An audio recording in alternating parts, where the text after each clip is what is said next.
घटना वारंवार सांस्कृतिक नगरी म्हणून पुण्याची ओळख आहे. आता पुण्याची ओळख बदलण्याचं काम त्या निमित्तानं शासनाच्या माध्यमातून चालू आहे. याकडे शासनाने सुद्धा गांभीर्याने लक्ष देण्याची आवश्यकता आहे आणि तसं लक्ष द्यावं. आणि अशा प्रकारच्या ड्रगच्या बाबतीत घटना महाराष्ट्रामध्ये कशा पद्धतीने घडणार नाही या दृष्टीनं शासनाने पावलं उचलणं अतिशय गरजेचं आहे. कारण की तरुण मुलं, कॉलेजमध्ये मुलं अशा पद्धतीनं खुलेआमपणे जर ड्रग मिळत असेल तर व्यसनाधीन होतात. त्याच्यामुळे याच्याकडे शासनाने लक्ष दिलं पाहिजे. त्याचबरोबर महाराष्ट्रामध्ये मोठ्या प्रमाणात हिट अँड रनच्या घटना होत आहे. नागपूरमध्ये जी रामझुला येथे 2 तरुण त्या हिट अँड रन केसमध्ये मारले गेलेत, त्याच्यामधली जी जी जी गाडी चालवत होती रितिका मालू, 130 दिवस झालेत. 130 दिवसापासून अजून सुद्धा नागपूर येथील पोलीस तिचा पत्ता लावू शकली नाही.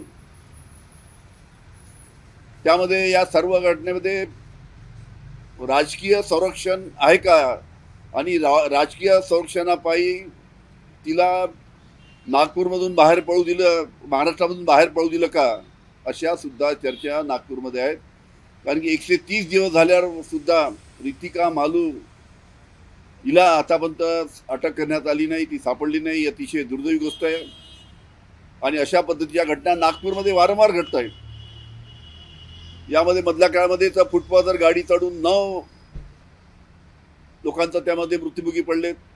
बोट्टेवारची केस आपल्याला माहीत आहे. पुण्यामध्ये सुद्धा अशा घटना काही झाल्यात.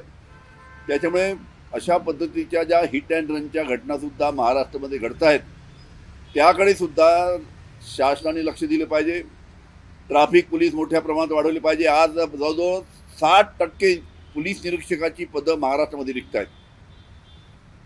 त्याच्यामुळे जी भरती आहे पोलिसांची भरती, ती पोलिसांच्या भरतीची प्रक्रिया सुद्धा जलद गतीने केली पाहिजे.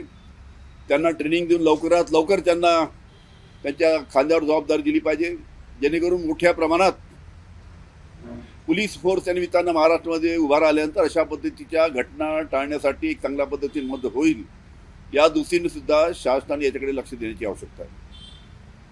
सर्वात महत्त्वाचं म्हणजे आपल्याला माहिती आहे की 2 दिवसापूर्वीच तेलंगणा सरकारने काँग्रेसचे माननीय राहुलजी गांधी यांनी जाहीर केलं होतं की आमचं सरकार आल्यानंतर तेलंगणामध्ये आम्ही शेतकऱ्यांची कर्जमाफी करू.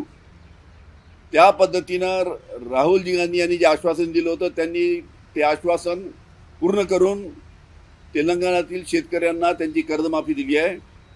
त्याच धर्तीवर महाराष्ट्रातील शासनाने सुद्धा शेतकऱ्यांना कर्जमाफी केली पाहिजे. कारण की राज्य शासनाच्या चुकीच्या धोरणामुळे कापसाला भाव मिळाले नाही, सोयाबीनला भाव मिळाले नाही, कांद्याला भाव मिळाले नाही, संत्रा मोसंबीला भाव मिळाले नाही. शेतकरी अतिशय अडचणीत आहे. अशा परिस्थितीत जर शेतकऱ्यांची कर्जमाफी झाली तर शेतकऱ्यांना एक मदतीचा हात त्या निमित्तानं शासनाच्या माध्यमातून दिल्यासारखं होईल.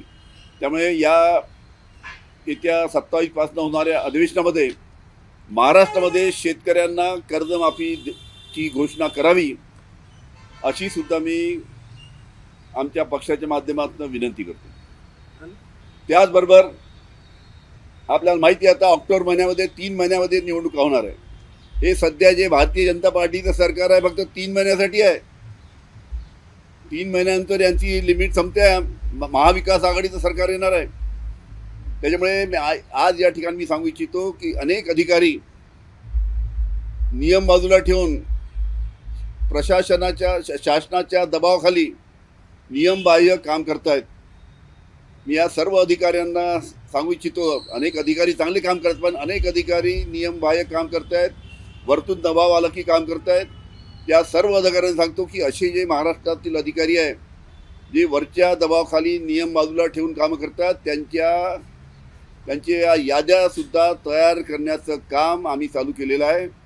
जिल्ह्यात आम्ही त्यांचे याद्या तयार करतो आहे, जेणेकरून दबावाखाली काम करणारे अधिकारी जे आहेत त्यांच्यावर आमचं सरकार आल्यानंतर त्यांच्यावर आम्ही कडक कारवाई करू, हे सुद्धा या ठिकाणी मी इथे सांगू इच्छितो.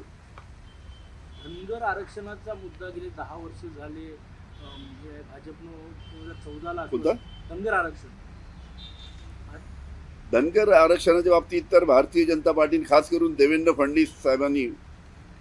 फडणवीसनी जेव्हा धनगर समाजाचं मोठं आंदोलन झालं होतं, त्या आंदोलनाला सामोरे जाताना देवेंद्र फडणवीसनी 2014 मध्ये सांगितलं होतं की महाराष्ट्रामध्ये आमचं जर सरकार आलं तर मंत्रिमंडळाच्या पहिल्या बैठकीमध्ये आम्ही धनगर समाजाला आरक्षण देऊ.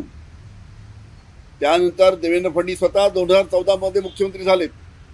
5 वर्ष देवेंद्र फडणवीस मुख्यमंत्री होते, पण 2014ला त्यांनी धनगर समाजाला दिलेलं आरक्षण त्यांनी पूर्ण केलं नाही.